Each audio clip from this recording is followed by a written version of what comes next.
Господи Исусе Христе, Сине Божий, помилуй меня грешного. Sina i Svetio Duh. Amin. Возлюбени во Христа Бога, браќа и сестри, денеска Светата Црква Божја продолжува да го слави големиот празник, воздвижение на светиот честен и животворен крст Господа. Оваа недела, веднаш после празникот, повторно му е посветена на честниот крст и Евангелието што го читавме се однесува на празникот што во средата празнува. Светиот евангелист и апостол Марко е автор на денешното евангелско четиво и тоа го почнува со прекрасната мисла, запишана на уште две други места во новозаветната библиска историја. Кој сака да ме следи, нека се одрече од себе самиот, нека го земе крстот на својот живот и нека тргне по мене. Се зборовите на светиот апостол евангелист Марко. Во суштина тоа се зборовите што Христос Бог не ги упатува нам сите, на сите човечки генерација, до скончанија веки. И веднаш потоа светиот апостол и евангелист Марко има потреба да го објасни, да ја објасни таа мисла Христова, особено оној дел од мислата кој што зборува баш за честниот и животворен крст. Нека секој од нас треба да го земе и да го понесе крстот на својот живот.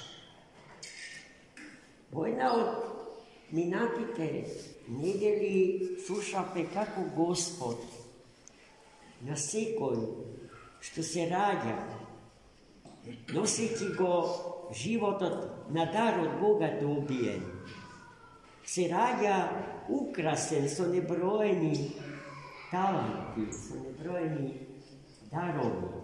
И чувме тогаш дека Господ бројот на талантите му ги дава секому според силата негова.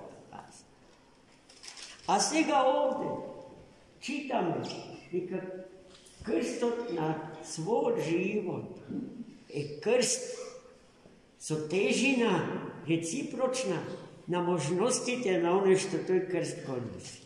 Господ никогаш нема да дозволи да носиме товар поголем од што можеме да носиме. А и Господ не сака да не направи лукави и мрзливи слуги.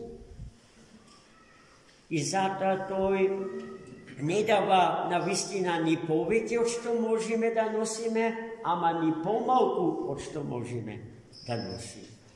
За целите себе си да се даваме. Како треба да се даваме? Токму за тоа светиот апостол евангелист Лука брилјантно зборувајќи за спасението на душата, па заклучува дека оно што сака да ја спаси душата своја ќе ја загуби, а оно што ќе ја загуби душата своја заради Христа Господа, тој ќе ја спаси. Кажаното ја надминува логиката на човекот и збунува. Како е можно оно што ја губи душата своја да се спаси, а оно што ја чува да ја погуби? Јас размислував како да ви го објаснам тој duhoven problem su jedan plastičan primjer od živototna Svetata crkva Božja i se sjeti na svetite ženi od Radožda, nam sa Kanada, Radožda, majki, so dečinja voraka, soočeni so opasnost da bidat obezčesteni i nasila prevedeni v islam, skokali od Karpata kaj manastirčeto Pešterskata crkva Sveti Arhangel višel i si bo odzemali život od svoj, za dušata svoja da ja spasi. A vi je znate дека самоубийството, самоотземањето на дарот на животот е единствениот грев што не може да се прости. Ако тоа го правиме во своја слава и да се сочуваме некои своји лични интереси, некоја своја лична философија на живење, која што ги губи перспективите на вечноста и завршува на градските гробишта. Така завршува оно што сака да ја спаси душата своја без Бога и не заради Бога. Ние знаеме од поновата историја наша дека и многи други луѓе скокале од многокатни згради и си го одземале животот, ама не за Христа Господ, туку за една идеологија која што е веќе мртва и не постои. Па сега би ги прашале, зашто то поставивте така? Зашто? Што добивте со тоа?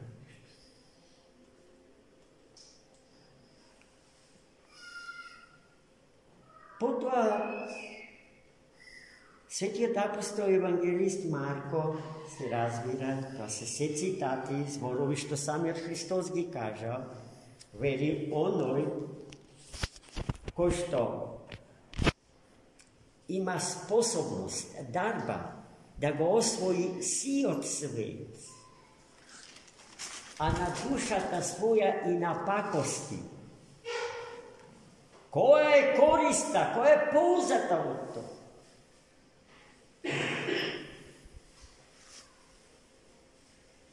Гледайте, браќи и сестри, треба да сме будни, да внимаваме. Зашто? Душата се спасува или се губи со погледот на очите, со начинот на слушање со ушите, со тоа што мириса нашиот носи како мириса, со тоа што зборува нашиот јазик и како зборува, со тоа како чувствува нашето срце, какво е и колкаво е билото, пулсот на нашето срце, за кого бие, за кого живе, за кого работаат рацете и за кого одат ноците. Од сето тоа зависи нашето спасение, браќи и сестри. Гледајте, целиот човек е на проверка. Господ нашата љубов, а и прашањето за смислата на нашиот живот ја става, ја тестира секојдневно на неброени можни и неможни начини, знаени и незнаени за нас. И затоа треба да бидеме будни. Како се користиме со умот, како се користиме со срцето и со сите други, како што многу пати сме ги нарекле, гносеолошки, познавачки или сознателни орудија и инструменти на Бога, тајната на Бога, тајната на свето, тајната на човекот, односно тајната или мистеријата на животот. На крајот од евангелското четиво Христос ни дава да знаеме дека меѓу нас ќе има и такви што нема да вкусат смрт.